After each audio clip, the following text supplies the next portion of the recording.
Bonjour à tous. Je m'appelle Tiffaine, je suis en charge des opérations marketing et commerciales chez Teach on Mars. Ça fait 15 ans que je travaille dans l'univers de la formation digitale et je suis heureuse aujourd'hui de vous présenter nos bonnes pratiques en matière d'engagement des apprenants sur des dispositifs de formation à partir de cas concrets. Donc on va vous présenter 4 cas clients issus de notre portefeuille de clients. Et je vais laisser Clémentine se présenter et nous dire ce qu'on entend par notion d'engagement en formation. Bonjour à tous. Peut-être petite précision. On m'entend bien là ? Oui. Petite précision, nous on fait du mobile learning, donc c'est un petit rebond par rapport à la présentation juste avant, où on était très étonnés des chiffres de 24%. Donc on m'entend pas ? Si. Vous l'entendez ? Non, on m'entend.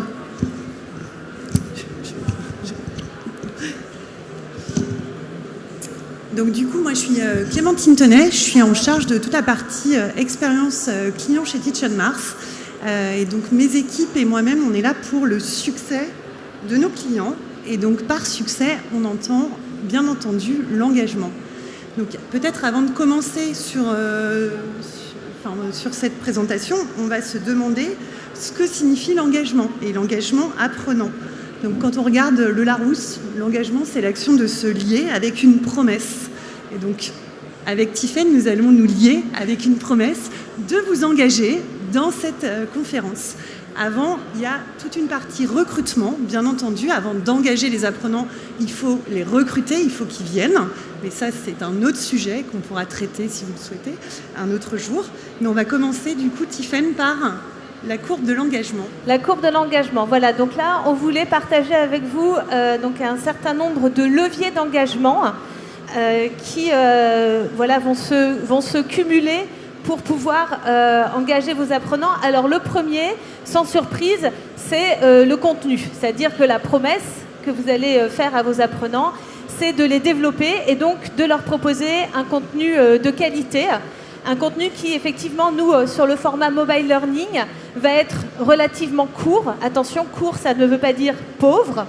Qui va être opérationnel et qui va être donc ancré dans le concret, dans le quotidien.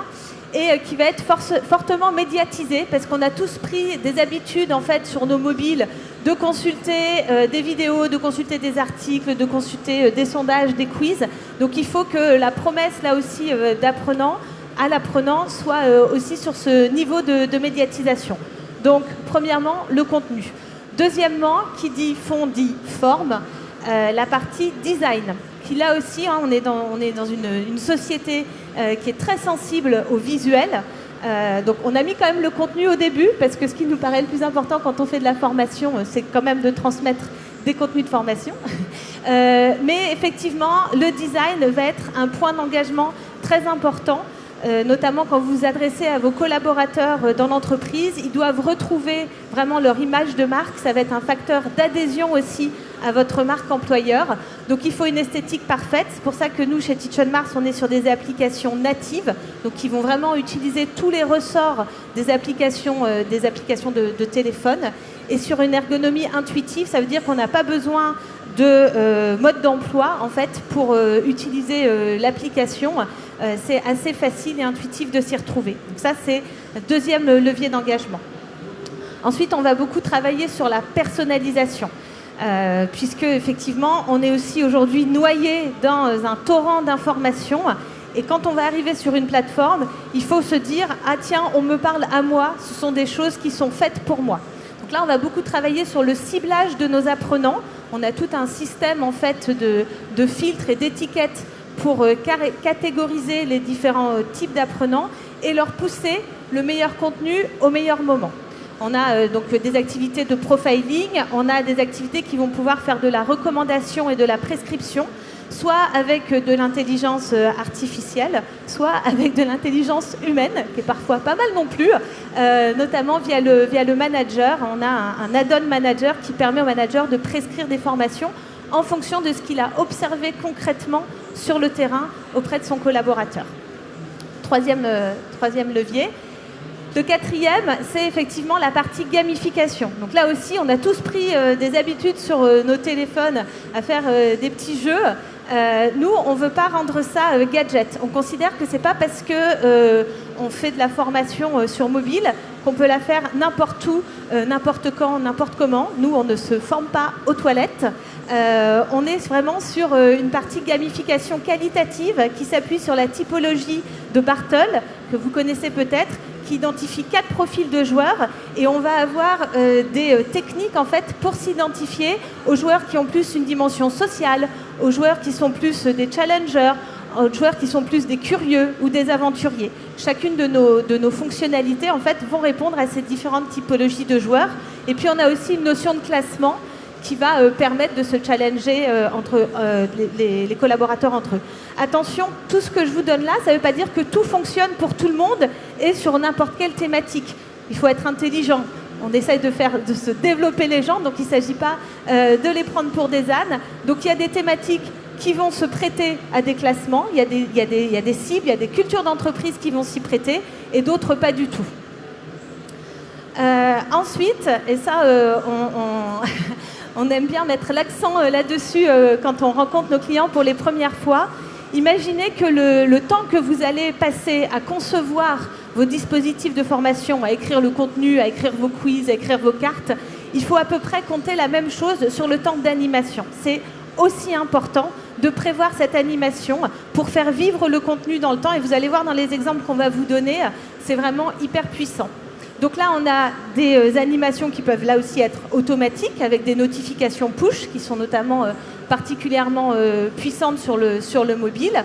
Mais on va pouvoir aussi faire ce qu'on appelle du phygital, donc lier des expériences en digital et des expériences en physique lors d'événements, de conventions, même sur le lieu de travail, le lieu de vente si c'est une boutique ou un site de production. Et là, pareil, petite réserve, attention, il ne s'agit pas de reproduire ce que les LMS ont fait, à savoir vous envoyer des mails de relance à chaque fois que vous n'aviez pas fini un parcours. Il faut que ça soit rythmé, mais non invasif. Donc là aussi, il y a un critère, un curseur à positionner pour que ce soit la juste dose d'animation. Ensuite, on va s'appuyer sur le pouvoir de la communauté. Parce que je sais déjà les questions que vous allez nous poser à la fin. Oh là là, mais ça prend du temps en fait de faire tout ça. Ben oui, mais en fait, vous n'êtes pas tout seul. Aujourd'hui, le formateur, le rôle d'animateur, ben finalement, chaque apprenant peut devenir formateur parce qu'il a des compétences et des expertises à partager. Et donc, ben, on va s'appuyer sur le pouvoir de la communauté en encourageant les interactions dans l'application. Nous, on a des fonctionnalités où on peut mentionner ses collègues quand il y a un article ou une formation intéressante, par exemple. Et effectivement, aller chercher ce qu'on appelle le user-generated content, c'est-à-dire aller chercher aussi de la création de contenu auprès des apprenants en les faisant témoigner, en les faisant contribuer avec une photo, un témoignage, un cas pratique, une success story qu'ils ont envie de raconter par rapport à une thématique de formation. Et ça marche super bien parce que ça change en fait le diffuseur de la formation et ça crée là aussi de l'engagement. Ensuite, ça fait écho à la partie gamification. Vous pouvez aller plus loin en organisant des challenges, donc avec soit des certifications, soit des niveaux. Ça peut aussi être des récompenses lors de conventions, par exemple, où vous pouvez mettre en avant les personnes dans telle équipe qui se sont le plus formées ou qui ont fini en premier tel parcours ou ce genre de choses. Et enfin, dernier axe, la partie récompense. Donc là, on a des clients qui vont encore plus loin dans cette dimension gamification, challenge, récompense, qui peuvent donner des badges personnalisés, des badges effectivement qui sont liés soit à de la complétion de formation, soit à la réussite de certaines activités, voire même, là aussi, dans certains cas, de boutiques cadeaux. Donc en fonction de ce que j'ai fait dans mon application, je vais gagner des points et ces points, je vais pouvoir les convertir dans une boutique cadeau, soit sur des cadeaux matériels, soit sur des cadeaux plus immatériels, des choses que l'argent ne peut pas acheter, donc des expériences ou des valorisations. On a même des clients, on a fait ça avec la SNCF, qui la première année ont organisé un challenge où les gens gagnaient des points et allaient pouvoir bénéficier de week-ends où ils pouvaient gagner une tablette, je crois, ou quelque chose comme ça. Et l'année d'après, ils l'ont fait en partenariat avec leur fondation. Et là, les points étaient transformés en argent qui était reversé aux associations qui étaient parrainées par la Fondation SNCF. Donc il y avait une association d'aide à l'insertion, une association sur l'inclusion et une autre sur les personnes analphabètes, je crois. Et bien figurez-vous que c'est la deuxième année que ça a le plus marché, que ça a le plus engagé. Parce que qu'est-ce qui se cache aussi derrière tout ça sur la notion d'engagement? C'est la notion de sens. C'est-à-dire pourquoi je me forme, pourquoi je vais prendre de mon temps pour me développer et ou pour développer aussi l'entreprise ou pour adhérer à une cause à laquelle je crois.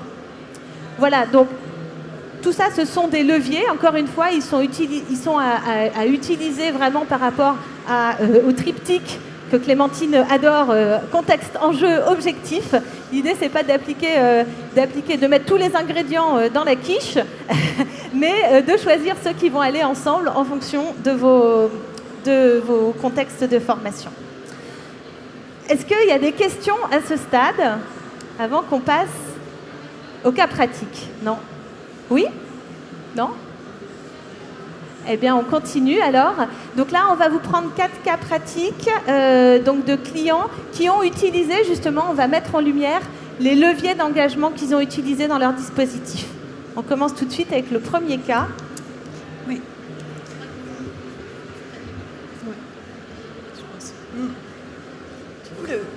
Le premier cas, on a voulu être vraiment très opérationnel et prendre des cas concrets de nos clients pour vous illustrer aussi le fait que c'est réel, hein, c'est pas des beaux mots de commercial.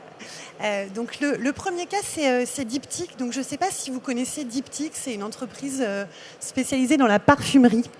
Et qui est très connu pour ses illustres bougies. Donc c'est un retailer, entre guillemets. Hein. Ils ont beaucoup de points de vente dans le monde entier. Ils ont un développement qui est assez fort. Et leur marque et leur patte, elle est vraiment sur le fait que l'art imprègne tous leurs produits, tout leur univers. Donc si un jour vous avez l'occasion d'aller dans un magasin Diptyque en tant que consommateur, vous allez avoir une expérience en tant que client qui est assez impressionnante. Et donc pourquoi est-ce que cette expérience client, on ne peut pas la transférer sur en fait les collaborateurs? Et donc pour avoir une expérience qui soit vraiment waouh et qui soit engageante, notre client Diptyque, il a utilisé 2 des leviers que Tiffaine a explicité avant, à savoir le design et le storytelling. Donc ils ont créé une expérience qui était vraiment une expérience poétique, immersive, qui faisait appel à tous les sens, et notamment le sens olfactif. Et Dieu sait que dans le digital learning, de faire passer un sens qui est le sens olfactif est compliqué. Donc, c'était une expérience, une aventure que les apprenants ont pu vivre avec un très fort taux d'engagement. Et donc c'est cet univers incroyable qui a permis cet engagement. Donc après, si on reprend les facteurs clés de succès, on a dans la forme, parce que la forme, elle est importante. Vous n'avez pas envie d'aller sur un site ou sur une application qui n'est pas belle, qui n'est pas pensée, qui n'est pas ergonomique. Il y a des études de marketing qui démontrent que voilà, on ne va pas revenir sur un site qui est moche ou pas ergonomique. Donc ça, c'est important. C'est le fait aussi de développer tous ces sens et de raconter cette histoire. C'est pas parce qu'on est un pédagogue et qu'on a envie de transmettre une compétence qu'on peut pas être aussi un marketeur et raconter une histoire à vos apprenants. Pensez à eux. Ce sont vos clients. Et puis ensuite, voilà, dans le fond, il y avait, c'est un très très beau contenu avec des énigmes, etc. Voilà pour ce premier cas client. Est-ce que tu voulais...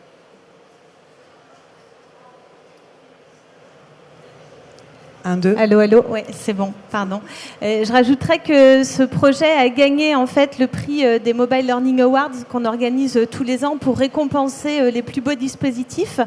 Le prix est décerné par un jury de personnes, de professionnels en fait de la formation digitale. Et pour la petite anecdote, il y a un des membres du jury qui nous a dit après avoir fait la formation, j'ai été m'acheter une bougie Diptyque en magasin, tellement ça m'avait donné envie. Donc vraiment, c'est ce côté effectivement engagement. Et comme le disait Clémentine, le fait de se dire la manière dont je vais engager mon collaborateur dans la formation, par mimétisme, il va le retransmettre sur la manière dont il va engager ses clients sur la marque. Alors, on va passer à un deuxième cas. On est toujours dans le retail, on est dans le luxe et dans la haute joaillerie avec Van Cleef, qui est une marque que vous connaissez certainement. Alors pour la petite histoire, ça fait effectivement près de 5 ans qu'on travaille avec cette maison de renommée internationale. Au départ sur des sujets effectivement connaissance produit, excellence relationnelle et technique de vente. Mais au fur et à mesure, comme ça plaisait beaucoup aux équipes boutiques, donc retail sur le terrain, on est remonté d'un cran et finalement aujourd'hui on est déployé aussi au niveau des équipes corporate, donc plus forcément sur des sujets liés à l'efficacité commerciale, mais aussi sur des thématiques de management, de soft skills, d'efficacité personnelle, mais aussi des thématiques RH, des problématiques sécurité, etc. Donc là, ils ont fait la preuve par l'exemple que ce qui marche sur le terrain en boutique en termes de formation, eh bien, en fait, ça peut être largement décliné au niveau corporate sur des populations sièges, par exemple. Alors là, on vous présente qu'un exemple de ce qu'on a fait avec eux. Ils voulaient en fait réaliser un calendrier de l'Avent avec notre application pour engager leur population de vente avant Noël et leur faire découvrir un certain nombre de choses. Sauf qu'en fait, c'est des Pardon, je suis déstabilisée par les clins d'œil de la salle. En fait, c'est le mois de décembre. Vous vous doutez bien que c'est la période la plus forte dans les boutiques. Donc finalement, ils n'ont pas fait un calendrier de l'Avent. Ils l'ont fait au mois de novembre et ils ont fait le mois des curiosités. Et en fait, il y avait un contenu de formation par jour qui s'ouvrait donc chaque jour, un peu comme le petit calendrier Kinder, avec dedans une surprise. Oui, Kinder, c'est pas le meilleur exemple. Avec donc une surprise par jour, un contenu court et qui pouvait être sur plein de thématiques différentes. Donc là, c'était vraiment le côté aller picorer, prendre une habitude de formation, se laisser séduire par le côté surprise et surtout varier les plaisirs. Puisque effectivement, chaque capsule était d'un format différent. Des fois, il y avait des articles, des fois, il y avait des quiz, des fois, il y avait des jeux, des fois, il y avait des vidéos, des fois, c'était un sondage, donc avec aussi beaucoup d'interactivité. Des fois, c'était des contenus qui étaient un peu des hameçons pour aller voir une formation plus complète et plus riche, ou pour aller effectivement découvrir une actualité, par exemple, ou un événement. Et ça a effectivement beaucoup plu. Ils ont eu un taux d'engagement exceptionnel, aussi bien sur les populations boutiques que sur les populations sièges. Et ça a vraiment permis à l'entreprise de se mettre dans cette dynamique d'entreprise, d'organisation apprenante, en instituant comme un rituel le fait de prendre 5 minutes qualitatives par jour pour aller se former. C'est bon ? Le troisième cas, c'est le cas Clarins. Donc Clarins, c'est une entreprise de cosmétiques. C'est un des clients historiques de Teach On Mars et ils sont très précurseurs sur tout ce qui est digital et mobile learning. Tu m'entends pas bien ? Et donc, le cas qu'on souhaitait vous présenter, donc c'est un client qui a déjà l'habitude, mais comment est-ce qu'on fait depuis tant d'années avec une communauté qui est quand même très importante parce qu'on a quand même plus de 20 000 personnes qui sont sur leur application. Comment on fait pour engager et pour avoir vraiment un changement de comportement? Et là, c'est via l'animation. Donc c'est sur des thématiques RSE qui sont chères à la marque. Encore, on a un alignement entre une stratégie des collaborateurs, des clients. Et donc, l'idée, c'est, comme le disait tout à l'heure Tiffaine, c'est d'avoir une animation qui est bien dosée. C'est le fait d'avoir une campagne thématique, ça permet aussi de personnaliser, d'avoir un contenu qui ne va pas être invasif, parce que On connaît tous le petit message de rappel bonjour, tu ne t'es toujours pas connecté. Bonjour, tu ne t'es toujours pas connecté. Donc là, on n'est vraiment pas sur ce cas. Il y a aussi le côté d'avoir eu l'unicité, la rareté. Tout ce qui est rare est cher. Et donc, quand on a l'information et une animation qui est exclusivement dans un endroit comme une application de formation, ça donne envie d'y aller. Il y a aussi ce qu'ils arrivent vraiment et ce sur quoi ils s'appuient réellement, c'est sur leur communauté d'experts. Donc Tiffaine a déjà abordé ce sujet sur le fait que oui, ça prend du temps, mais c'est un investissement qui vaut le coup. Et en fait, ce sont vos apprenants, vos utilisateurs qui sont vos meilleurs ambassadeurs. Donc au bout d'un moment, vous n'avez plus vraiment besoin de vous investir dessus. Le partage, la communauté. Et puis, évidemment, les managers et les coachs dans ce type de thématique de changement de comportement par rapport à la RSE. On va prendre un dernier exemple qui n'est pas dans le retail tel qu'on l'a vu sur les 3 premiers, qui est plus dans le domaine bancaire, avec le groupe BPCE, avec lequel on travaille depuis 6 ans maintenant. Ils sont venus nous voir parce qu'ils voulaient former en fait leurs 120 000 collaborateurs. Ils voulaient les sensibiliser à l'acculturation digitale. Donc quoi de mieux que pour parler sensibilisation digitale que de faire de la formation digitale. Donc on a construit avec eux une application qui s'appelle Bidigit, qui connaît un succès fulgurant. Là, on ne va pas vous parler de tout ce qu'on a fait dans cette application, mais je voulais juste faire un focus sur un escape game qu'ils ont construit sur la cybersécurité, donc qui n'est pas le sujet forcément le plus funky. Donc il fallait un peu trouver des leviers justement d'engagement pour que les gens le fassent. Et donc ils ont construit tout un scénario en fait où l'apprenant est enfermé en fait dans une sorte de pièce et il doit trouver des codes, des indices, il doit répondre à des énigmes pour pouvoir sortir et trouver le code magique qui lui permettra de gagner à la fin la certification. Donc là, effectivement, on a beaucoup joué sur la gamification, sur le fait aussi d'apprendre sur des grains très courts, mais très, très sensibilisés. En fait, on s'est appuyé sur des cas réels de situations en fait dangereuses entre guillemets en matière de cybersécurité. On en a fait des mini-cas pratiques qui ont été intégrés dans l'histoire de l'escape game. Donc ça donne aussi un côté très réaliste et parce qu'on en a tous vu des serious games avec des personnages en 3D comme ça a été la mode à une époque. Il y avait quand même une barrière qui était difficile à franchir en termes de transposition et d'identification. Là, on a été chercher vraiment ce que les gens vivaient en matière de cybersécurité sur leur lieu de travail, on l'a rescénarisé et on l'a gamifié avec des activités Teach on Mars et on a organisé effectivement tout un déroulé avec des codes, avec des indices et avec même parfois des flashcodes à aller prendre en photo sur les lieux, dans les lieux physiques de l'entreprise. Il y a plein de choses qu'on a pu faire là-dessus. Et alors, je profite, c'était pas sur l'escape game, je ne sais pas s'il me reste encore du temps. Ça va ? 6 minutes. Je fais juste une toute petite... il nous reste 2 slides encore après.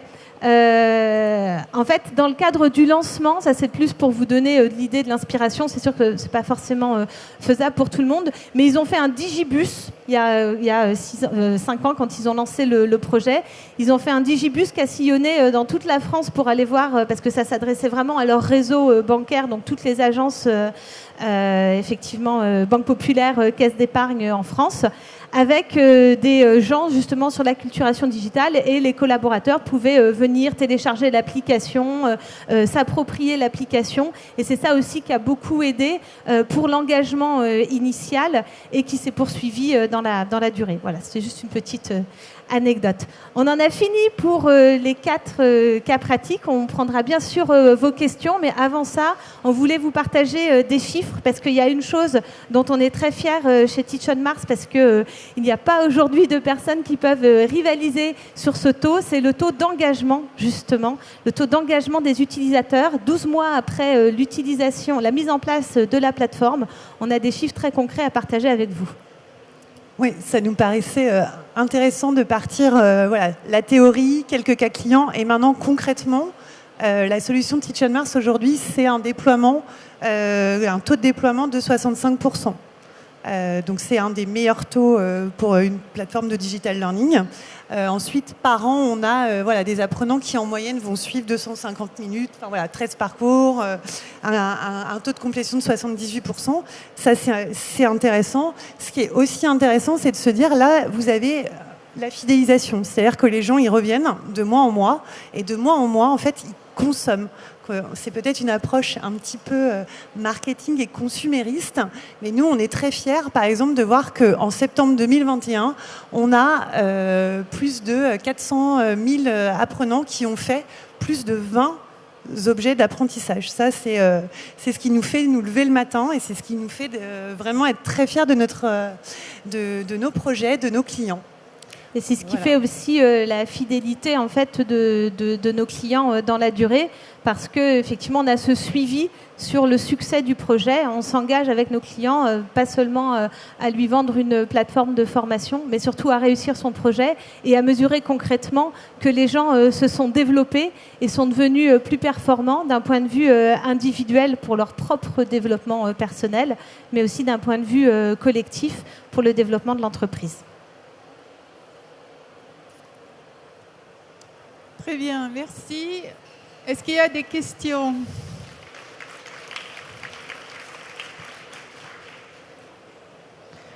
Alors, nous avons vu l'importance de l'esthétique dans l'engagement des apprenants. Je vous invite tous à nous rejoindre demain à 16h15 en salle Las Vegas, où nous aurons une conférence sur comment le moche peut tuer l'apprentissage. Donc c'est autour de l'esthétique aussi. Oui. N'hésitez pas à lever la main si vous avez des questions. Non, je crois que c'était clair. Si vous voulez rappeler votre stand, peut-être, si les gens veulent vous rendre visite. Ah je ne le connais pas. Notre stand, je ne sais pas, notre numéro de stand. C'est sur la droite, venez nous voir là-bas, c'est pas loin du Speaker Lounge. Merci beaucoup. Merci à tous, bonne fin de journée. Merci Maïtine, merci Clémentine.